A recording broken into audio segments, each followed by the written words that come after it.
mënu ko sax en tant qu'avocat mënu ko. non maître je. on peut dénoncer quand même on peut dénoncer. il a dit plainte. pour détournement présumé. ma ne dénonciation mën na. dénonciation vérificateur la mais procureur plainte la bind.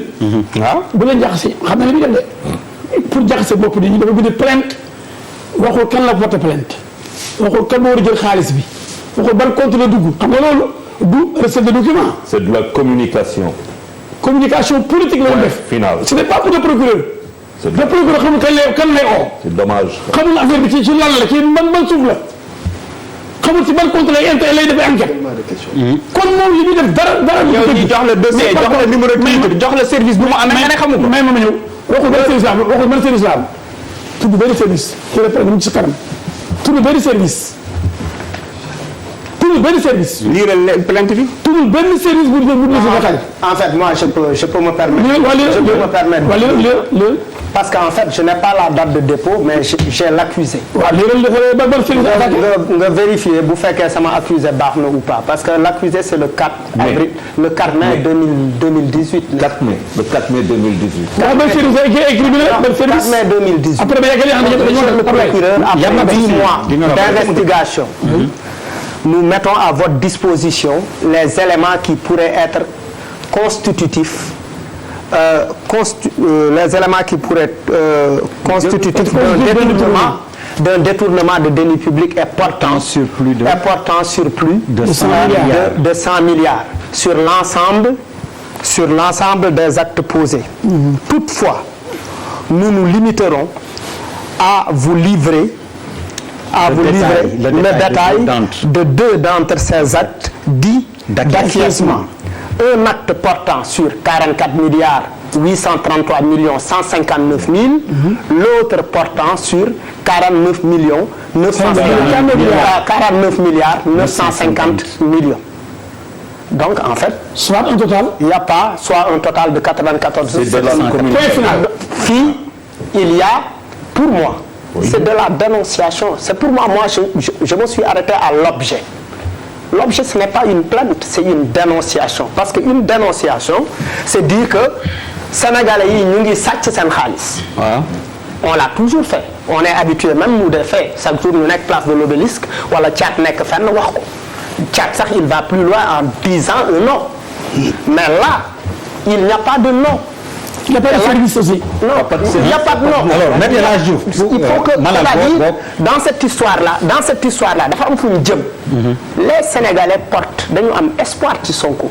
dañu am espoir ci moom. Sénégalais. Oui. am na ay Sénégalais. Les Sénégalais dañu am espoir. du Sénégalais dañu ndaxoon rek. Non, les Sénégalais dañu am espoir ci Sonko. bu ma ci boole. Moi, je me suis amusé à l'appeler xale bi xew ci jamono. D'accord. Parce que loolu la, c'est un fait. Ils ont xew na moom mooy la première non maître bul ma perturber. ñu bëri xew na jamono tax ñu baax. maître mun na bañ a àndat. xam nga malal noo ko tuddee. waaw cité wul yóbbu nañ xaalisu Sénégal mais ni nga ko liiree je te donne nga lire non Charles je m'adresse à Malal. waaw nga lire la plainte. mais attends dama lay jox nga lire yow nga lire sa bopp la plainte day sos qui est très clair bu boobaa Sénégalais dinañ xam ndax lii jox ko mu lire. day sos jox ko mu lire. lire plainte bi. je peux reprendre la parole. du début jusqu'à la fin. mayal buuba benn.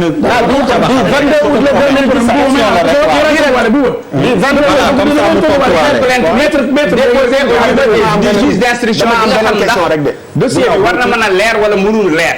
lire plainte bi dama la ko ñaan comme ni nga lire plainte bi. Non, c'est important. C'est très important.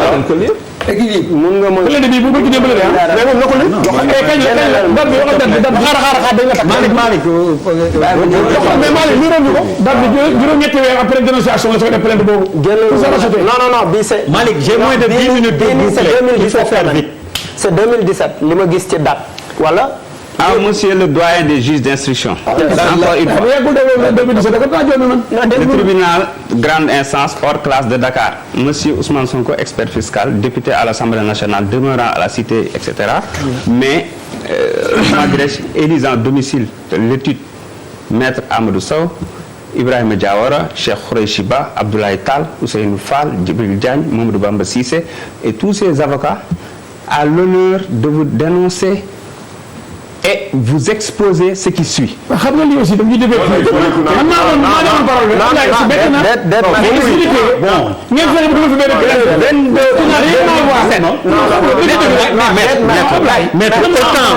oui, non, autant on a lu la plainte. fi nga génne saa yi xaw ma.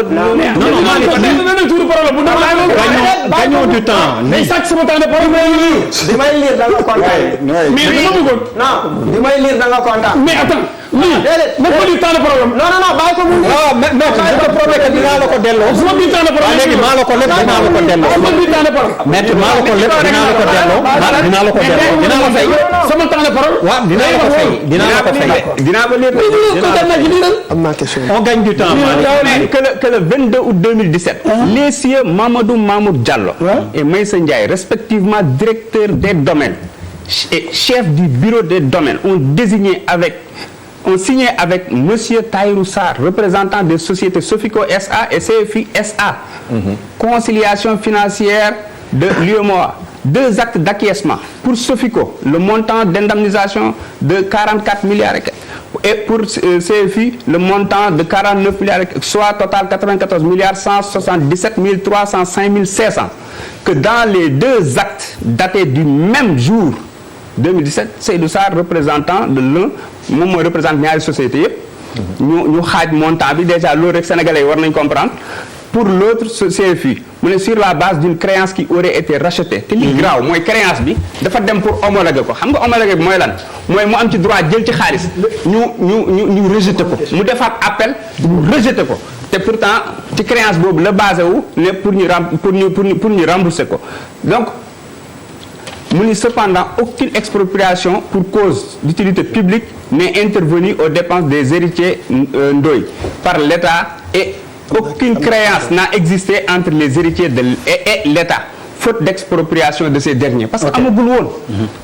mu ne sur les délits de faux dafa wax sax délit de faux. usage de faux reproché à Seydou Sarr Mamadou Mamour Diallo Maïssa Ndiaye xam nga léegi moom kenn dootul wax tuddul tur. Donc on a compris. Bouba pose ta question parce que. beneen question bu damay tëj. question bu tuuti rek bu tuuti léegi intermédiaire bi. ki moom entreprise yi ñu war a fay 46 milliards. xaw ma 44 milliards. dafa jënd créance bi. mais ci kan la ko jëndee. kan. Tahirou Sarr. non dafa dem di jënd créance bi ci famille Ndiaga Ndoye. non mais famille Ndiaga Ndoye mais famille Ndiaga Ndoye moom la Sonko di doon kii. non encore une fois bëgg naa mu leer défendre ko famille Ndiaga Ndoye. non ñoom la doon conseiller. ñoom la rencontré woon. waaw défendre am naa une question. mais la question mooy. est-ce que yéen xam ngeen. est-ce que yéen xam ngeen ñaata la ki jënd créance bi ñaata la ko jëndee. 2 milliards. Tahirou Sarr 2 milliards. 2 milliards rek 2 milliards. waaw dégg ma wax la rek. dama leen laaj famille Ndiaga Ndoye ndax jot nañ 2 milliards 500 yi xam nga ce qui s'est passé. mooy bi affaire bi di am benn partie famille bi dañoo nangu benn partie famille bi bañ. loolu nañ ko wax mu leer. mais le problème mooy cette créance là n'existe pas pourquoi. parce que pour mu exister fokk ñu valider ko te tribunal daf ko bañ a valider. mu defaat appel ñu rejeter ko donc sur quelle base l'État a payé jusqu'à dire que j'ai payé 3 milliards 500. nañ wax sénégalais yi dëgg. alors dañu war a dégg Tahirou gagné appel bi. Malick ban moo gagné finalement. ban appel ban appel. yaa ko wax. génn preuve bi. non nga ne Tahirou Sarr moo gagné appel. waaw waxal ba fan la. bu ma xamante ne wax lu dëgg comme nii mën naa def preuve bi comme dama def nii. waaye ñu toog plateau di wax lu dëgg. avec moi ça ne marche pas léegi nag. oui.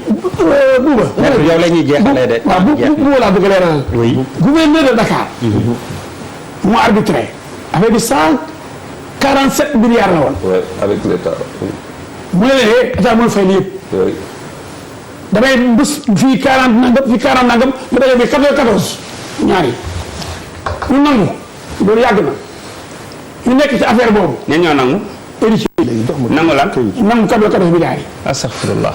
ñu nangu 14 milliards yi. jamais moo tax ñu bàyyi ko muy 14 milliards. dégg ko léegi moo tax Sonko bii bu ñëwee di def intermédiaire.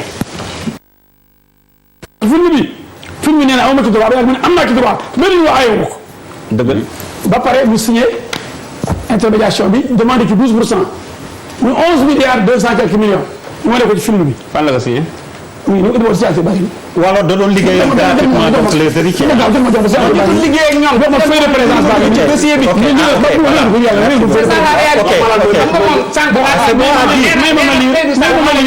feuille de présence. nee na Seydou Sarr moom xalaat.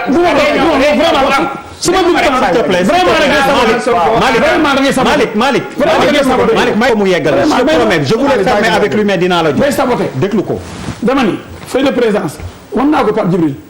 oui j'ai vu gis nañ réunion affaire TF 1450 avec le cabinet Atlas. membre de la famille héritière. prénom Amadou Cissé. Yéri Diakhaté. Massène Sarr. Momar Faye. Saliou Ndiaye. Abdou Mbeng. Djibril Diallo. Ousmane Sonko. Ismaïla Ba. affaire baa ngi nii. waaw léegi loo ci wax liste de présence. léegi nous sommes le 6 août. 6 août. waaw 2018. avant loolu protocole d'accord baa ngi nii. Atlas. mooy bi ne Atlas groupe bi. mais xam nga ban problème. léegi Atlas mais xam nga ban problème moom la. mais xam nga honoraire. xam nga honoraire. dans ce problème là. honoraire xam nga lan moo grave. mooy li ma njëkkoon po dama ne. bu fekkee ne Sénégal moo ko tax a jóg. taxu koo jóg. non man lii raison. dëgg ma honoraire. mu ne les héritiers mooy